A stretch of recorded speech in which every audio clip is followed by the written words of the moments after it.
Good evening and welcome to Lesson 2 of SEPS 785-885. And tonight we're going to talk about design.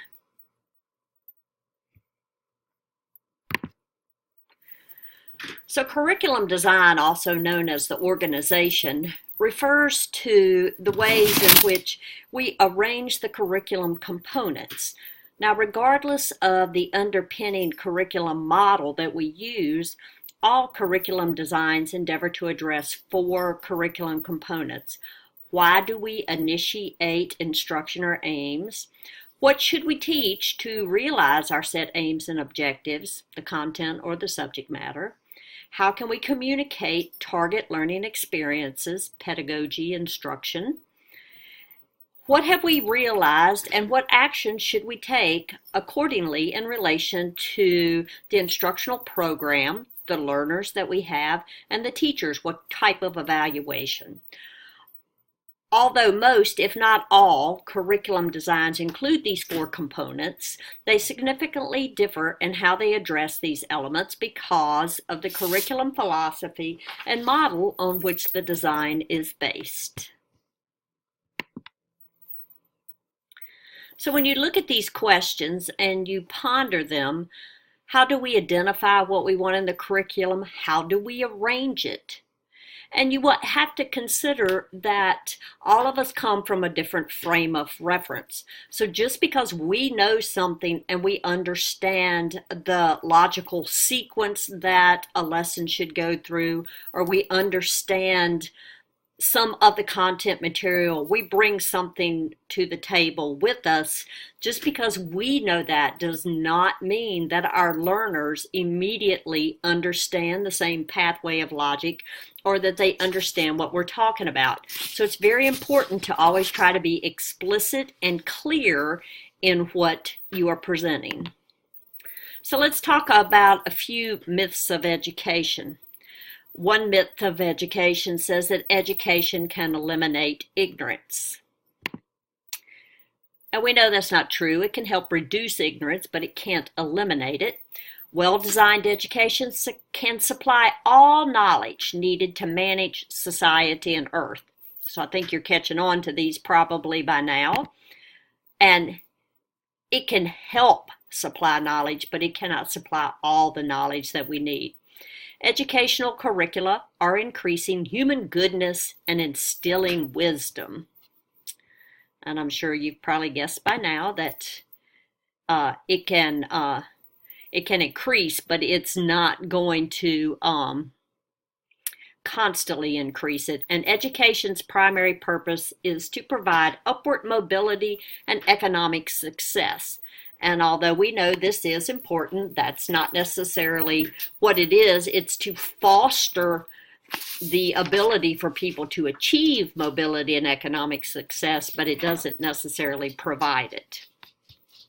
So a little activity to tease your brain.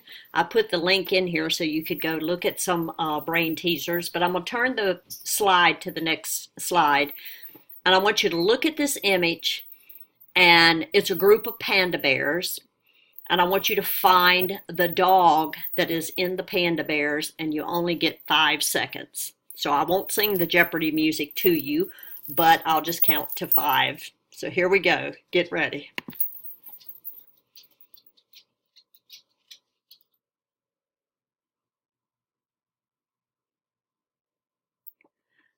All right, did anybody find it? At first glance, you think this would be a really easy thing to do, but when you look at this picture, your brain has a hard time focusing in. But as you will see, this is the dog. Now that you know where it is, it's pretty self-explanatory, and it's easy for you to find it. So the point of this exercise is to remind you being able to pick out details quickly is very important. Just don't let looking at the big picture overwhelm you.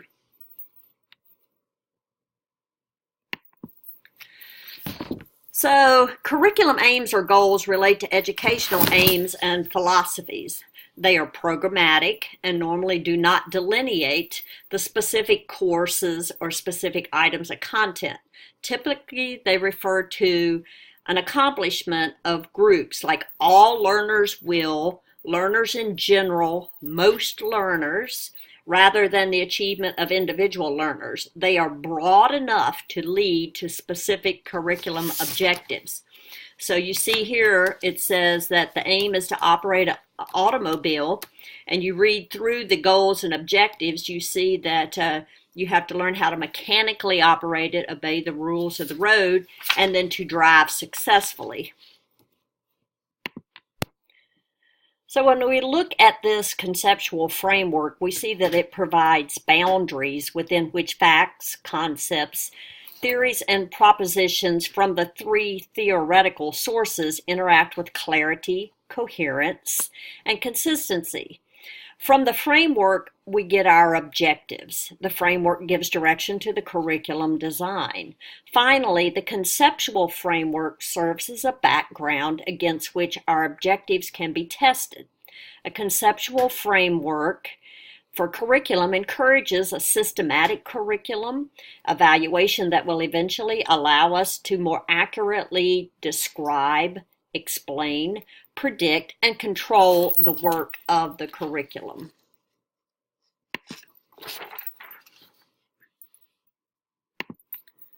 So curriculum design. We should become clearer on why we want to write a new curriculum. What is our point? To have students, some students, all students, learn things, learn more than they are learning now. How much more? Learn different things? Well, what different things? To respond to national standards or international comparisons? To raise your SAT scores? How far? To increase attendance and the graduation rates? To have more graduates enter college? Have more college graduates persist to graduation? We want them to go to certain colleges. So these are all things that we have to think about. What if some of our intentions in the curriculum conflict with others?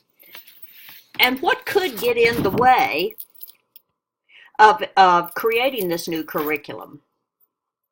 Do we have teacher, student, parent, or community resistance to a new curriculum? Traditions, state laws, lack of funds, absence of good evidence for the benefits of change?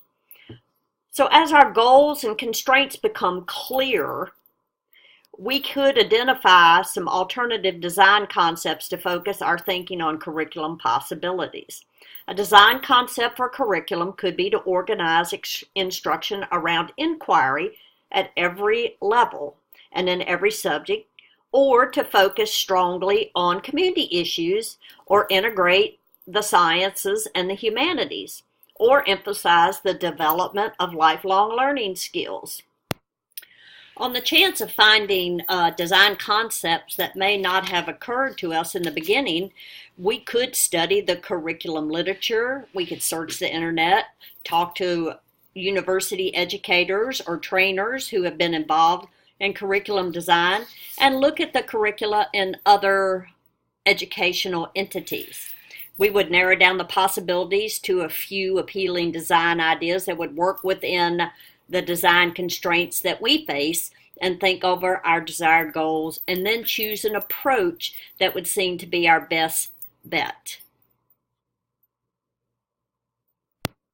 One of the things that we have to consider during all of this deciding what we want to offer is that we're going to have some trade-offs. And so we have to decide what is the most important.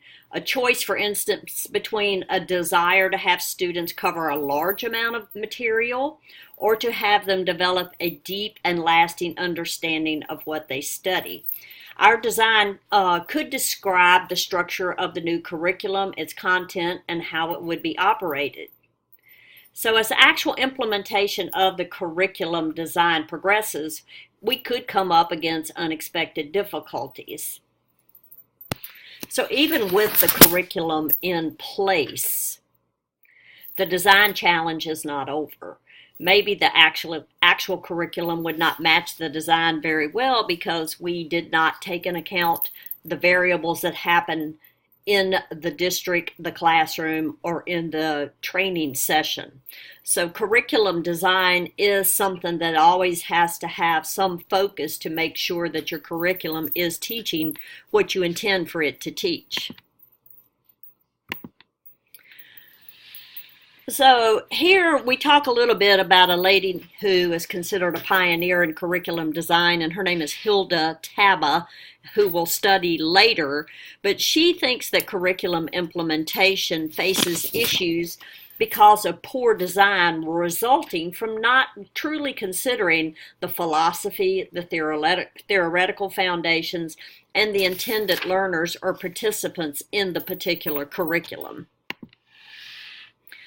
So this will not be a shock to you, but usually in curriculum design, rather than trying to get that balance that Taba thinks we need to have, most of the time the emphasis is on the subject matter of the curriculum and not a balance of all the theories.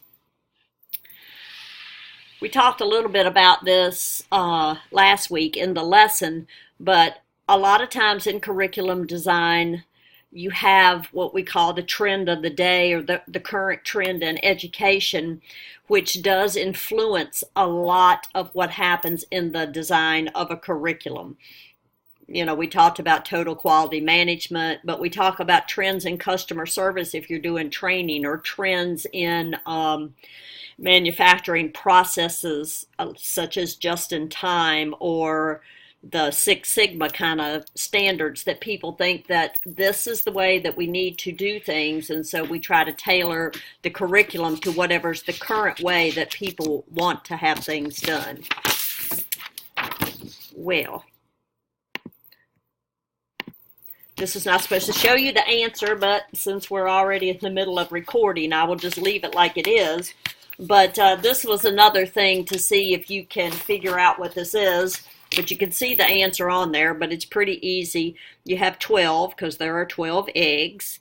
This is an Angry Bird from Angry Birds, and then these are men. So if you decipher and combine these together, then you would see that this is a rebus that shows 12 angry men.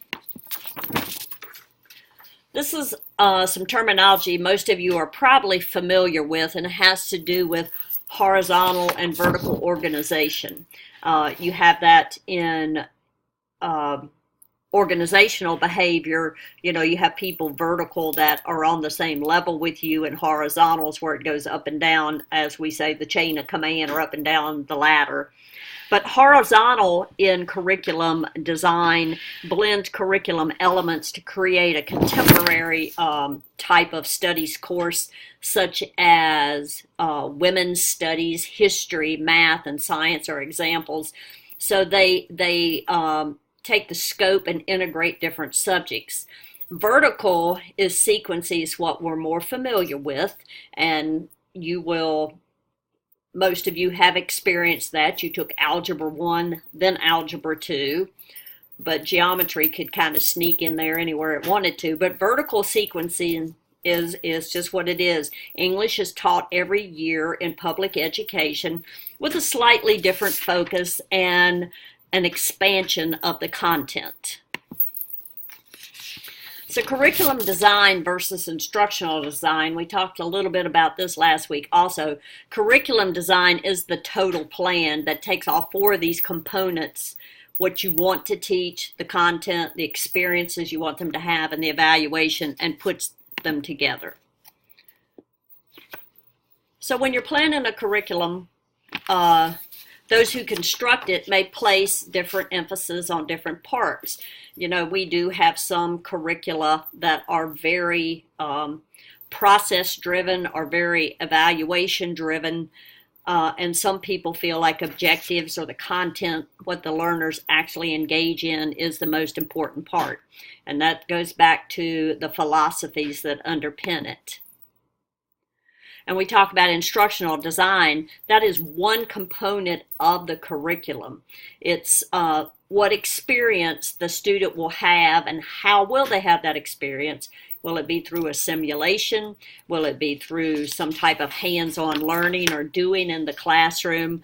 That type of stuff. So that's the instructional design.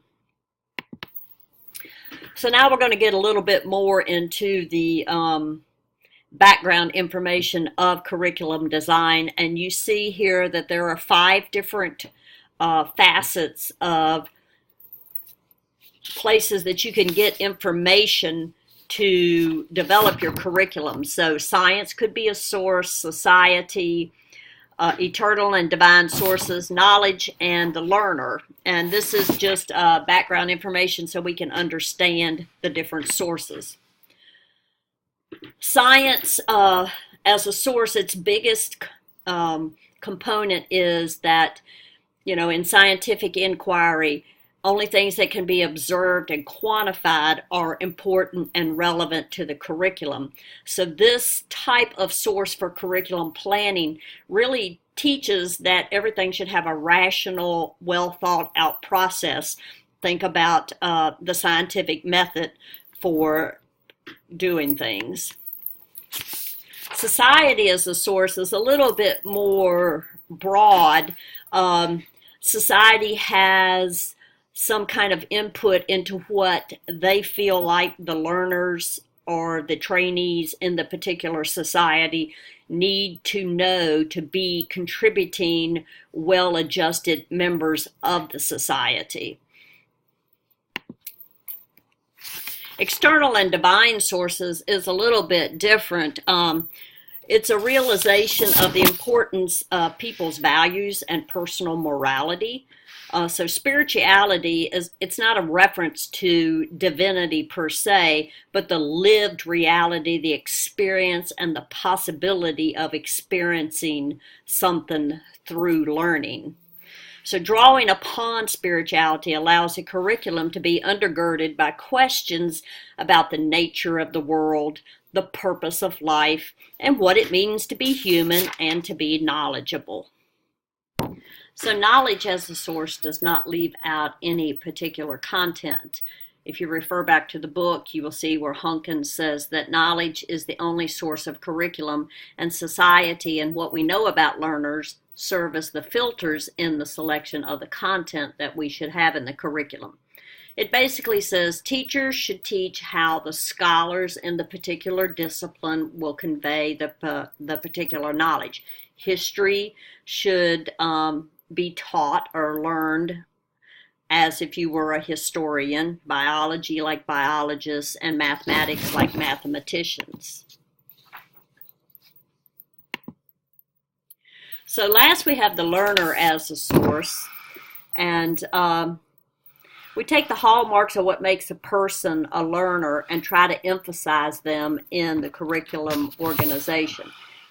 We accept as the purpose of the curriculum the emancipation of the individual. So this is a very individual focus on developing curriculum. The key features of this are learning by doing, emphasis on the social construction and reconstruction of knowledge, and the empowerment of individuals to be engaged in those processes.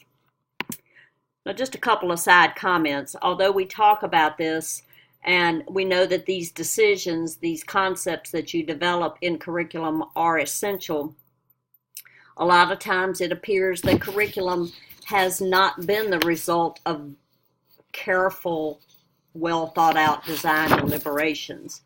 And we do know that overall curriculum design receives little attention both in school systems and in corporations. It's something that has to be done, and it's not always given a lot of time to be vetted and well thought out. So now we're going into some really important concepts that we need to talk about. What are the dimensions of the curriculum? And there are 6 of them that we want to discuss, and we're going to go through them one by one. So scope is the first one. And scope, which I know all of you can understand that on your own, but scope it's all the content, the topics, the learning experiences, and the organizing threads that comprise the educational plan. Now, it doesn't only refer to the cognitive content, but also the affective and the psychomotor content that is embedded in the curriculum. It's broad. You use simple, general words to describe the scope. The decision making of the teacher is very much needed. So when you're considering the scope, you think about curricular coverage, the time, diversity of the learners, maturity of the learners, complexity of the content that you're presenting, and the level of education. So in other words, scope is the overall coverage. What are you going to cover in the curriculum? So let me say one more comment about scope. I turned the page too quick, but scope, when you think about scope, it's the units, the subunits, the chapters, the subchapters. Each chunk of that is guided by your general curriculum objectives or goals. So integration, that's when you link everything together, and that's, again, kind of a common sense thing, but you understand it's helping the learner understand the meaning of the curriculum. So everything is integrated and interconnected. Life is a series of emerging themes, so this is the essence of integration in curriculum design. The organization is drawn from the world themes from real life concerns. Actually, the integration of the content occurs with the learner, not in the curriculum plan. If you refer back to TABA or Good Lads, you will understand that this is how they conceptualize how content is integrated. So let's talk about sequence. There again, sequence is the ordering of the components to make sure that you have a relationship. And there's many ways that you can sequence the curriculum. Go from the most simple concepts and build upon them to more complex. Or if you have a prerequisite to a particular sequence, they have to do that first. You can go with the whole concept at first and talk about a situation and then basically deconstruct it or take it apart and go back to the individual parts that make up the whole, or chronological. So sequence is just, in essence, the basic order in which the related events, movements, or things are going to follow each other in the curriculum. So should the sequence of content and experiences be based on the logic of the subject matter or on the way in which individuals process knowledge? There's a group of theorists in the field, Smith, Stanley, and Shores. They say that the learning principles that should guide sequence are, like I said, simple to complex, prerequisite, whole to part, and chronological.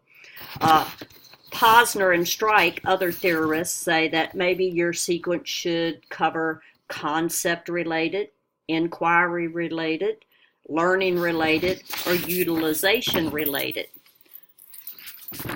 Another way to look at it is it a world-related sequence, time-related sequence from the earliest to the most recent, chronological? Should it be space-related? Spatial relations could be the basis for your sequence. It could be propositional relations, a statement that asserts something. If we propose this, then the assertion is that this will happen. So there's a lot of different ways that you can sequence the learning for your curriculum. And then we're going to talk about another one, which is a very interesting concept, which is continuity. Continuity just refers to that vertical repetition of major curriculum elements in different courses over time. It's also important to identify the themes or skills that will need to run through the program and to map how they will be addressed at each level. So vertical repetition and recurring appearances of the content provide the continuity for the learner in the curriculum. This process enables the learner to strengthen the permanency of the learning and development of the skills. You may have heard this concept before. Jerome Bruner came up with this, and they call that the spiral curriculum.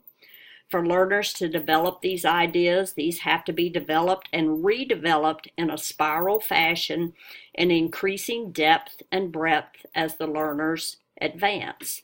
So you probably have heard the old saying, repeat the important things, and that kind of goes back to this. If it's something that's really worth learning to help people retain the knowledge, you repeat it and you go over it and you continue to repeat it so that it will form a connection in the learner's mind so they understand the importance of the content. And then we talk about articulation. Now, articulation is closely related to sequencing. However, articulation is sequencing across subjects or predetermined levels of learning. It's the logical progression of learning objectives across levels of learning. It can be done either vertically or horizontally. In vertical articulation, content is arranged from level to level or grade to grade so that the content in a lower level is connected to content in the next level. Horizontal articulation happens at the same time, like social studies in grade 6 is related to the science in grade 6. So it's more of a cross-curricular type of articulation.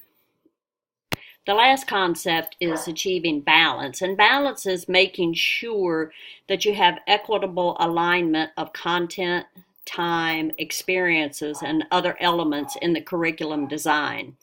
Too much or too little of these elements can affect the learner's understanding of the intent of the curriculum. So keeping the curriculum in balance requires continuous fine-tuning and review for its effectiveness and relevance. Offer a balanced core of learning in each course.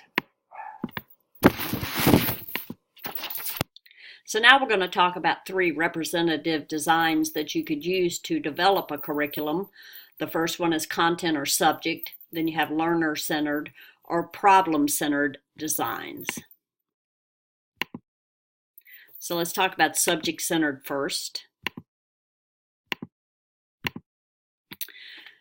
So the subject-centered designer divides the curriculum into nice and neat subjects such as math, science, history, literature, and the structuring of the disciplines is for practical purposes. It organizes the curriculum into basic concepts.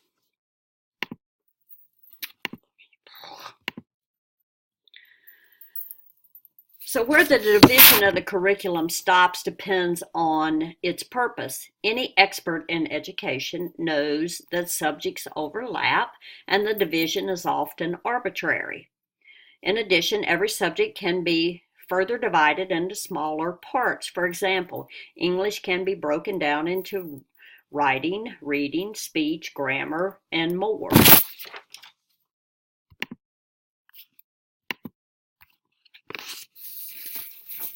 We also know that it can be organized around certain processes that you have, like life skills or problem solving and decision making. So here's a graphic that shows you, let me see if I can get the webcam out of the way, that shows you how a subject-centered curriculum is designed.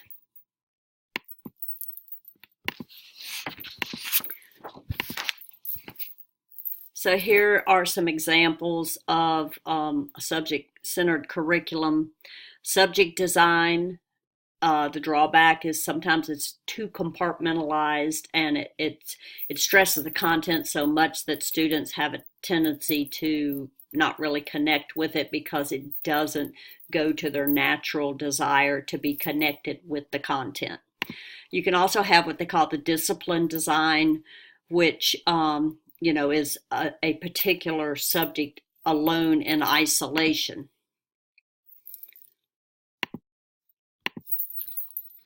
You can also have what they call correlation design, and this comes from what they call the core, and it's trying to link up subjects that used to be considered separate. They're linked to each other, but they still maintain their identity. If you think back to high school or maybe even middle school, you hear people talking about, well, these are your core classes and these are your related art. So that's that type of design. And then we have what they call interdisciplinary, which does go across disciplines, but it was made to try to combat the compartmentalization, but it didn't really do a lot to change how it is. Let me get back over here. So here is the broad fields curriculum design, where it's showing that it's going to each of the broad fields and trying to bring them together.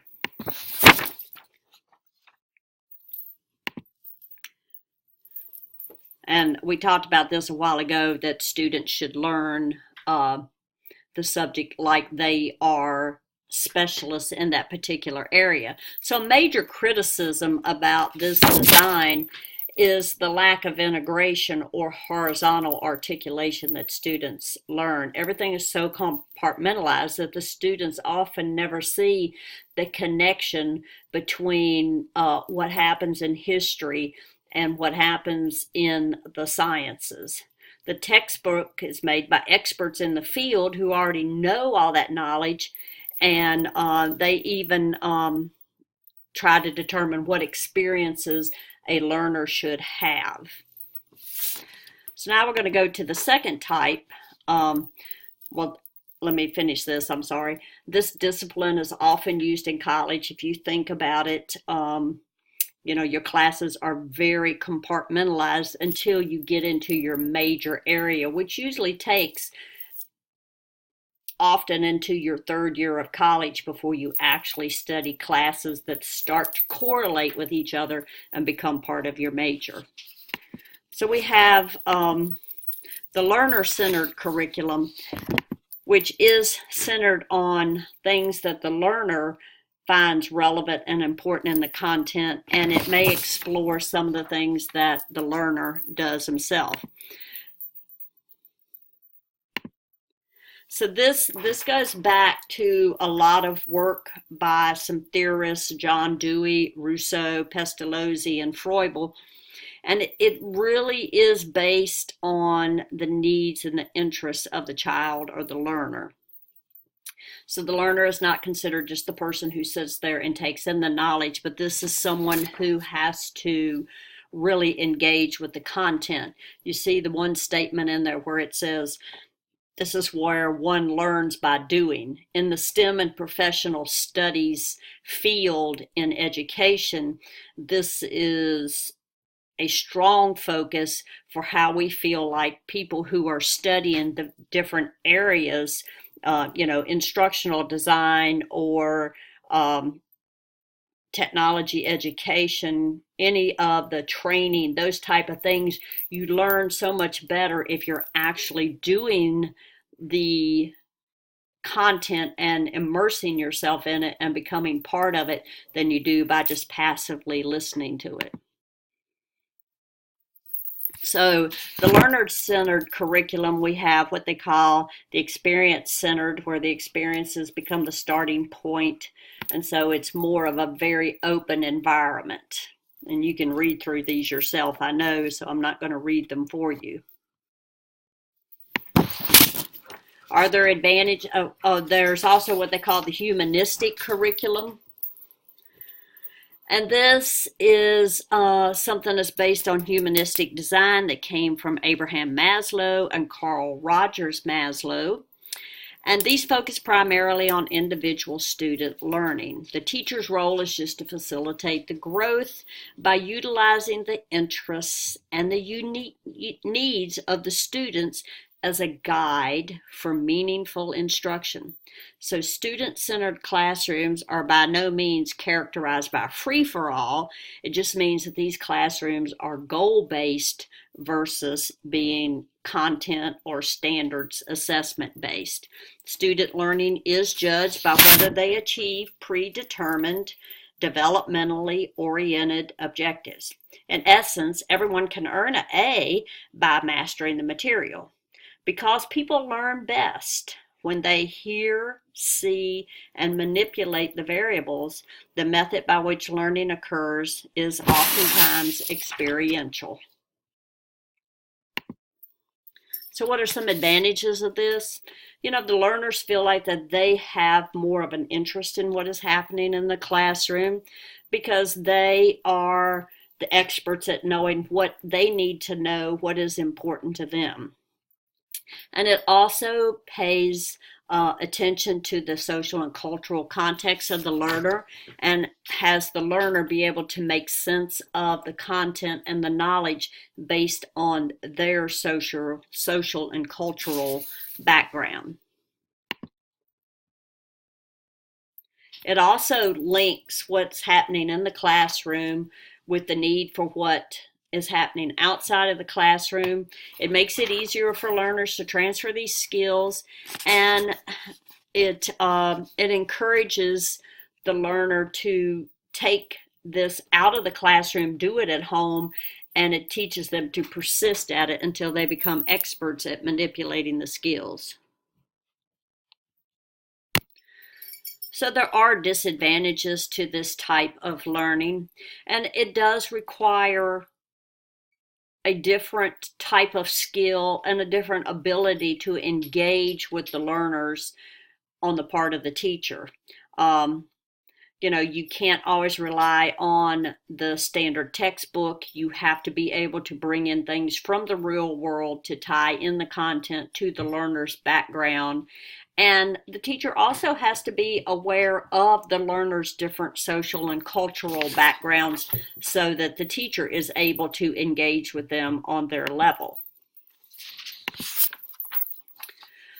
It is often considered a problem to balance, again, the need that the students have and the interest that the students have versus what needs to be taught, and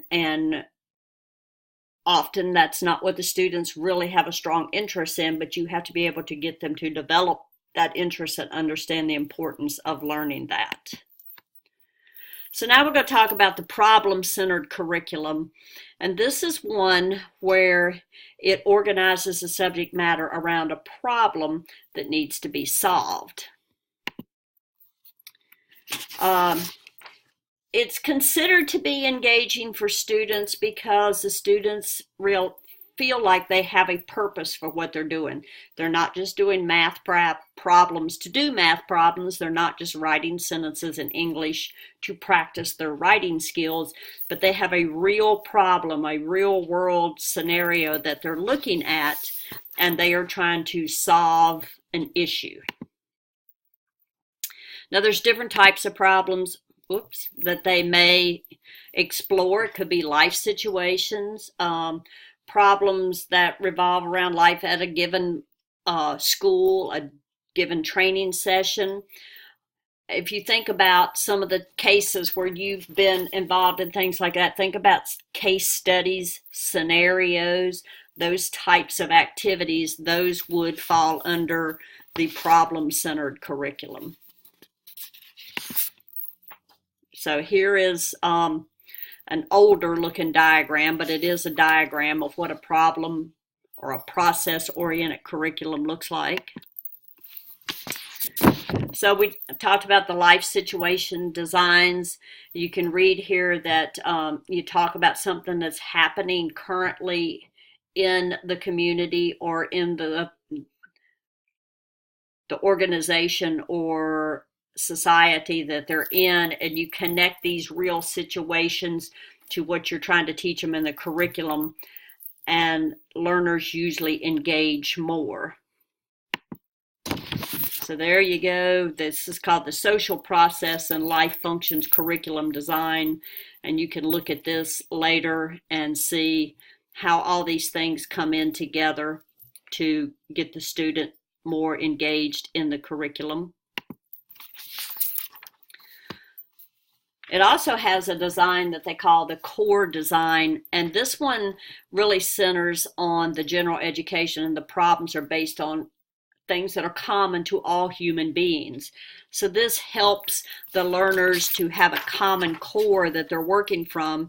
It's something that all human beings face. You know, it could be debilitating illnesses or concerns in the community for like recycling trash or how to get rid of trash that's overtaken a community. So these are common needs and problems, and the learners could develop a solution for that. So you see a graphic that shows how this core curriculum design has the curriculum at the middle, and then you have the different groups out here that work together to bring it together. So we've talked about these different design models, but the thing that you want to remember, no matter what design you use, and 90% of us, when we sit down to write a curriculum, don't say, oh, well, I'm going to use the process-oriented style of design. What you want to remember is that you want your curriculum to have what they call internal consistency, which means that it's cohesive, it's well put together, it goes in a sequence that's going to help the learner learn the content, and it's easily understandable, or it's coherent. It is very prescribed in how you would get through the curriculum. So the one that we want to talk about that we're going to use is called the RITS model for the technical or the scientific. And if any of you have taken classes for a few years, you'll probably know Dr. John Ritz. As I said last week, he just retired this time last year, and he came up with this model quite some time ago based on different foundations and theories, but this is the one that really seems to work the best for those of us who are in the STEM and professional studies area. So it's the one that we are going to use when we write our foundation for class. So you define what you're trying to teach, you have the rationale for why this curriculum should be out there, where are you going to get your information from, how are you going to structure your information. And it doesn't have to be all these fancy titles. It's just, I'm going to do it in units, I'm going to do it in segments, how am I going to structure it? What is my aim? What do I want to do? And remember, an aim is a broader way. What is my aim? My aim is to teach you to write a curriculum. My goals are to get you to understand what a unit is, how to write the foundation, how to achieve the balance and the sequence. So remember, aims are broad, goals are smaller. This is based on some other designs that have been around for a while, but Dr. Ritz refined this. So the next slide talks about what goes into the rest of his curriculum, and I mean his design process. You get into the content, you see you have the different goals and rationale and activities and resources, which is what our whole assignment for this class is. So we do the first, if you go back, you know, we do our foundation, and then we will do our content, and then we'll talk about how we will evaluate it. But all this is based on something that's called the instructional systems design, because it's a very systematic process for assessing and developing training solutions. This was originally designed for the purpose of delivering formal training. There are two widely recognized instructional design models in use today by both educational institutions and corporate training functions. The most traditional of this, which a lot of you may have heard of, is called the ADDIE model, of which there are several variations out there. The second one is called the Agile model, where there's also It's been a long day. There are also several variations of that out there.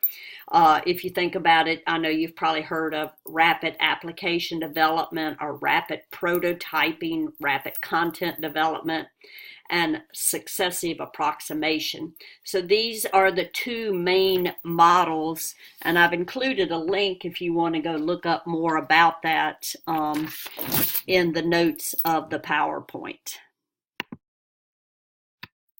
So the instructional design systems design, you see, has this definition that was first put out in 1988, and it basically just says we're trying to teach, or we're trying to train someone to perform at a particular level and present it in segments that are easy enough for the person to be able to interact with them and perform the task that we set before them.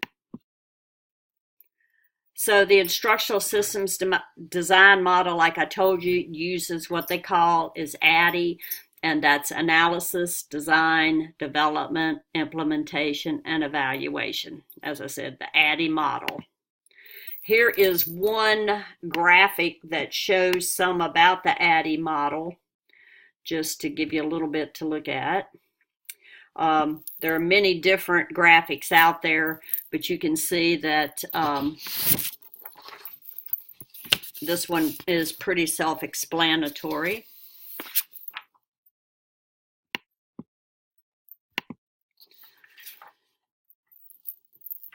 So the first one is the analysis. So the analysis is when you study the environment the environment where you're training or teaching, in order to understand it and describe the goals and objectives that are required to correct performance deficiencies or a performance gap, so that you will improve the learner's performance or the performance of the overall organization. Because remember, this is to train people to do a particular job or task. So that's the A. The first D is design. And so what you want to do is define the learning objectives, what the learners need to do to learn the new performance or the new activities, and what will motivate them to learn and perform. So this becomes your blueprint or your design. And then we go to development. So this is where you elaborate and build the projects called for in your blueprint. And the finished product is often called the courseware or the learning activities. This is your development, what you developed. Then you have implementation or the instruction. So this is when you deliver or you conduct the training that's required by the learner. And the last but definitely not least, you have the evaluation of the training. You want to determine if the learners and the learning process achieved the desired results. So you have formative evaluations throughout the first 4 phases that we went through. And then you also have a summative evaluation just to see if they really learned the entire process. But you have to constantly evaluate to ensure that the learning is taking place as you want it. Then we also have what's called the competency-based model of training. And let me see if I can move this yet again. And so this is, besides ADDIE, which I just went over, this is another systematic approach to training, and this is called the Dick and Carey model, or Bella Banathy's instructional system. And these approaches have some common elements to them. One is what we call competency-based or job-related. And this is where the learners are required to master knowledge, skill, and or attitude. And I know y'all have all heard KSAs before in different classes. This training focuses on the job by having the learners achieve the criteria or the standards necessary for proper task performance. So it's very sequential. The lessons are logically and sequentially integrated. They're tracked. It has a tracking system that allows changes and updates to the learning materials to be performed efficiently. And they're also evaluated. They have evaluation and corrective actions that allow continuous improvement and maintenance of the training materials that reflects the current status. So let's look a little bit at some CBE or competency-based components. So things that you would want to talk about would be duty area. What is the task? What are the objectives we want you to achieve? How are we going to measure whether you meet the performance? What are things that would help enable the objectives? What are the activities that we want to have? And what are the resources that we need to have to do it? So just quickly, duty area, it's a category of a job responsibility. And let me get off this little chef's face for a minute. So it is, what is the job? Is it baking in a catering course? Is it sauces? Is it meats? What is the category of job responsibilities? That's your duty area. Again, if you were ever in the military, this term sounds very familiar because you hear about your duty area all the time. What's the task or the competency that we want? What's a measurable item of knowledge or skill that's related to this particular duty area that we're trying to figure out if people know what they are doing when they perform it? What are the objectives that we want? We need to tell the student under what conditions we're going to look at this, and we're going to see how you perform and what you must perform at a minimum standard. So the student knows exactly how they will be observed and assessed. And that's what it says. It tells them how their performance in this particular duty area will be assessed. So when we get to enabling objectives, it gets a little bit more complex. Let me try to get this out of the way. But these are steps that lead to mastery. So these are the sub-skills that you need. If you were talking about a duty area where you had to make a sauce, some of the sub-skills that you need, knowing how to put the ingredients together is fine and knowing what ingredients you need. But if you don't understand fractions, or you don't understand measuring implements, what's the difference between a dry measure and a wet measure, this could cause a problem when you're trying to perform that particular skill. Related skills that you need to have, related knowledge, things that you learned previously, all of these come into play, and they're called enabling objectives when you're talking about competency-based education.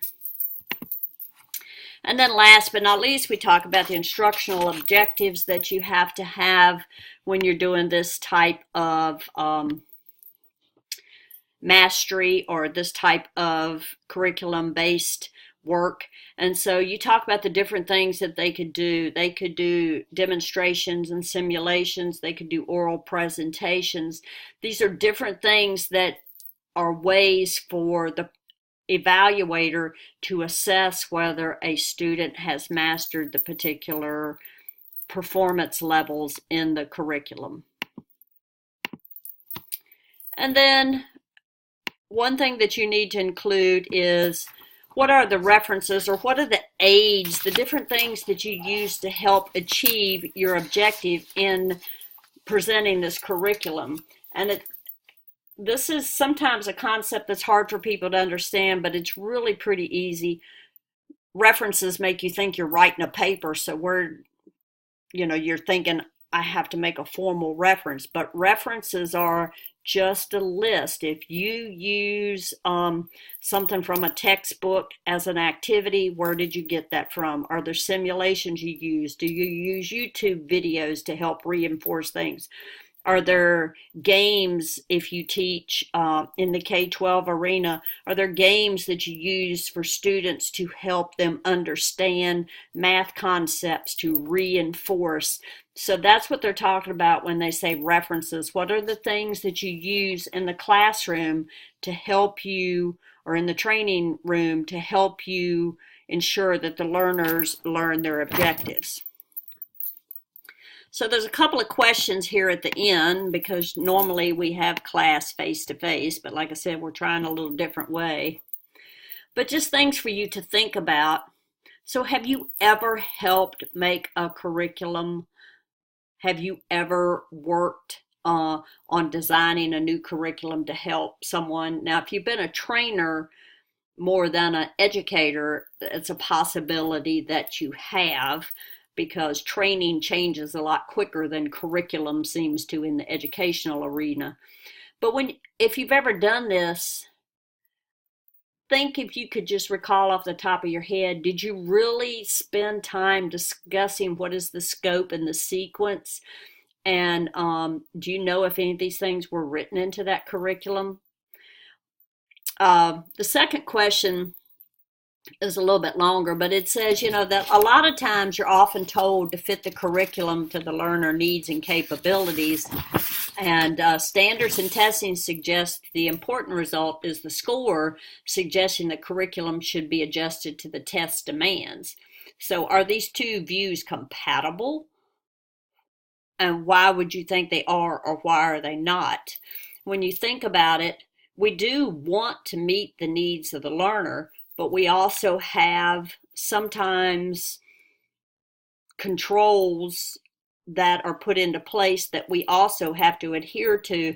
So is it possible to meet both sides of this and balance both of those things in a curriculum?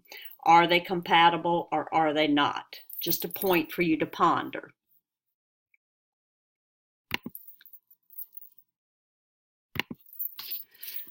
So last of all, just to, I don't know how my spacing got messed up on that, but just as a quick reminder so that you can stay focused and stay on track, just remember that our very first foundations, and remember the foundations is just kind of a brief sketch of our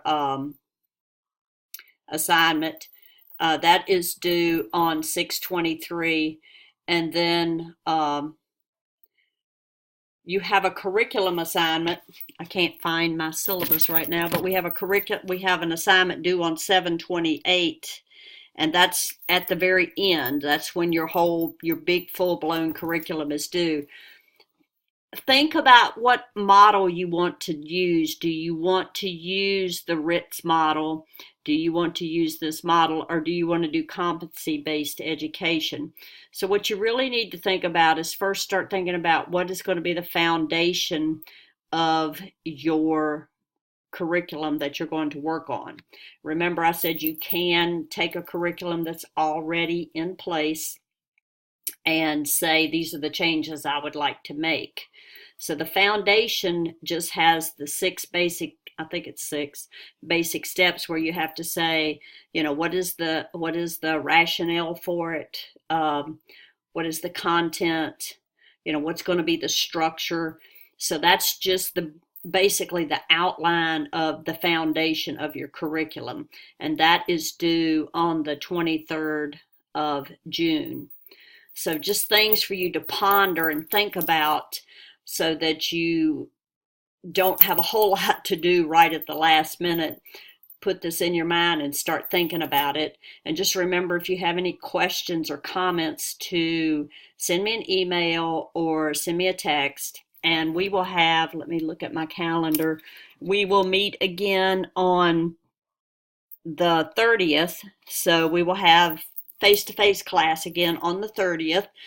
So if you don't want to email, or you start working on something and you come up with a question, you can save it for class if you want to. And I look forward to seeing all of you again in class. And I hope you have a nice week. Thank you.